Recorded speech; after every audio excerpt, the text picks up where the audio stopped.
ఓం గురుభ్యో నమః.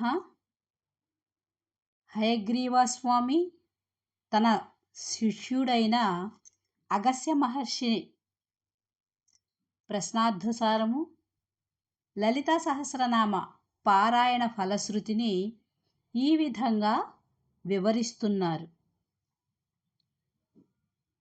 జలరహితమైన ఊసర క్షేత్రంలో కోటి నూతులను అంటే కోటి బావులను త్రవ్వించిన ఫలము, మరియు కరువు కాటక సమయాలలో కోటి మంది భూసురోత్తములకు అంటే రాజులకు సంతర్పణ చేసినంత ఫలాన్ని లభిస్తుంది. ఈ లలితా సహస్రనామ పారాయణం వలన కోటి నూతులు త్రవ్వించిన ఫలము మరియు కోటి భూసురోత్తములకు సంతర్పణ చేసినంత ఫలాన్ని అందిస్తుంది. అట్టి సంతర్పణలు శ్రద్ధగా 1000 సంవత్సరాలు ఎవరు చేస్తారో అట్టివారు పొందే పుణ్యాన్ని కోటి చేత గుణించగా వచ్చిన సంఖ్య గల పుణ్యాన్ని పొందుతారు. ఈ రహస్య నామాలన్నిటినీ ఒక్కసారైనా సరే పఠిస్తే వెనుక చెప్పిన ఫలాన్ని పొందుతూ ఉంటారు. వాటిలో ఒక్క నామాన్ని స్మరించినంత మాత్రాన మహాపాతక అవపాతకాలు నశిస్తాయి. విధిగా నిత్యం చేయవలసిన కర్మలు చేయనందువలన, చెయ్యరాని పనులు చేసినందువలన కలిగే పాపాలన్నీ నశిస్తాయి. అంటే మనం విధిగా నిత్య పూజ కానీ అగ్నిహోత్రం కానీ విధి ధర్మాలను ఆచరించి మనం చేయవలసినటువంటి నిత్యం చేయవలసిన కర్మలు చేయనందువలన, చెయ్యరాని పనులు చేసినందువలన కలిగే పాపాలన్నీ కూడా నశిస్తాయి. అధికంగా వర్ణించటమేలా, ఒక్క మాటలో చెప్తున్నాను, ఆలకించు నాయన.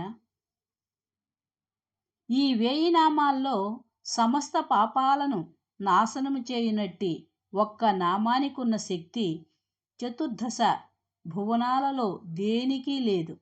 ఈ నామం పోగొట్టజాలని పాపాలని 14 లోకాలు ఏకమైనా పోగొట్టలేవు.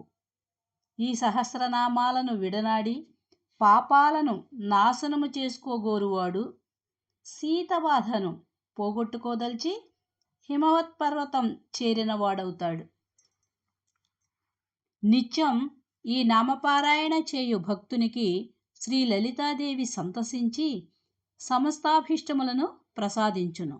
ఈ నామపారాయణ చేయనివాడు భక్తుడెలా అవుతాడు నాయనా? కావున నిత్యం పారాయణ చేయాలి. నిత్యం పారాయణ చేయడానికి శక్తి లేకపోతే, ఒకవేళ సమయం లేకపోతే ఏ పుణ్యదినమైన అందైనను పారాయణ చేయాలి. అంటే ఏ దినము అయినా కూడా పారాయణ చేయాలి.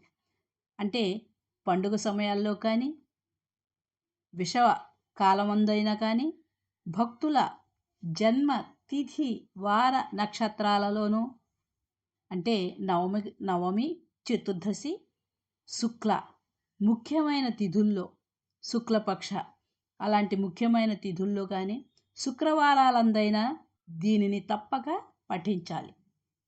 విశేషించి పౌర్ణమి నాడు పారాయణ చేయాలి. నాటి చంద్రమండలంలో లలితామాతను ధ్యానించి ఈ సహస్రనామ స్తోత్రాన్ని పారాయణ చేయాలి అని ఈ విధంగా హయగ్రీవ స్వామి ఫలశ్రుతిని వివరించి నామ ప్రయోగ నిధిని అంటే నామ ప్రయోగ విధిని గురించి ఇలా విశదీకరిస్తున్నారు.